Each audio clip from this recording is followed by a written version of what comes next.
रूस पर आक्रमण करने के बाद तमाम पश्चिमी देशों ने रूस पर कई तरह के प्रतिबंध लगाए थे और इन प्रतिबंधों का उद्देश्य था कि रूस की युद्ध क्षमताओं को पूरी तरह से जकड़ लिया जाए और वो यूक्रेन से अपनी सेना वापस बुला ले। इसी कड़ी में कई कंपनियों ने रूस से अपना कारोबार तक समेट लिया था, यहाँ तक कि रूस की अर्थव्यवस्था लगातार धराशायी होती जा रही थी। लेकिन अब ऐसा लगता है कि यूक्रेन युद्ध से रूस के लोग पूरी दुनिया में सबसे ज्यादा मालामाल हुए हैं।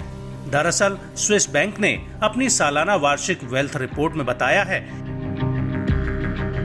कि रूस ने अपनी कुल संपत्ति में 600 अरब डॉलर की रकम जोड़ी है। इसके अलावा 2022 में रूस में करोड़पतियों की संख्या भी 56,000 से बढ़कर 4,08,000 पहुंच गई है, जबकि अल्ट्रा हाई नेट वर्थ वाले लोगों की 5 करोड़ डॉलर से अधिक की संख्या भी करीब 4,500 बढ़ गई है। लेकिन एक तरफ रूस के लोग यूक्रेन से मालामाल हुए, वहीं सबसे तगड़ा चूना तो अमेरिका को लगा है। वो इसलिए कि 2022 के अंत में अमेरिका में 10 लाख से कम करोड़पति थे। हालांकि अभी भी दुनिया में अल्ट्रा हाई नेट वर्थ वाले लोगों का 50% हिस्सा अमेरिका में ही है। दूसरा ये कि यूबीएस की रिपोर्ट के मुताबिक पिछले साल अमेरिका ने 5.9 ट्रिलियन डॉलर खर्च किए, जबकि उत्तरी अमेरिका और यूरोप के आंकड़े मिलाकर 10.9 ट्रिलियन डॉलर बैठ रहे हैं। लेकिन सवाल ये उठता है कि आखिर रूस मालामाल कैसे हो गया। तो आपको बता दें कि इसके पीछे सबसे बड़ी वजह है रूस का न्यूक्लियर फ्यूल, जिसे यूरोप से लेकर तमाम पश्चिमी देश आयात कर रहे हैं और इस पर किसी भी प्रकार का प्रतिबंध भी नहीं है।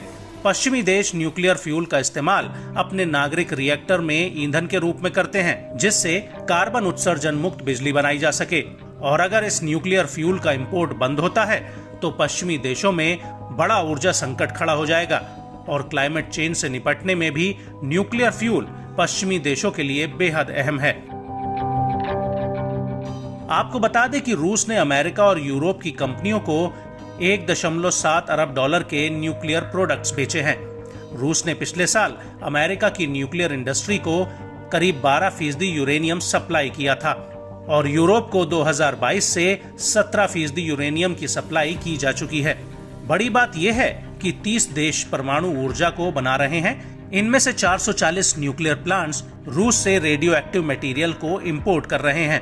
इसके अलावा पिछले साल रूस ने अमेरिका को 87.1 करोड़ डॉलर का परमाणु ईंधन भेजा था। वहीं 2021 में ये आंकड़ा 68.9 करोड़ था और 2020 में रूस ने अमेरिका को 61 करोड़ डॉलर का परमाणु ईंधन बेचा था और अमेरिका ने रूस से 2020 में 6.3 टन यूरेनियम खरीदा था, जो 2022 में दोगुना बढ़कर 12.5 टन हो गया। और इन सभी आंकड़ों को देखकर लगता है कि असल में यूक्रेन युद्ध का फायदा रूस को ही मिल रहा है।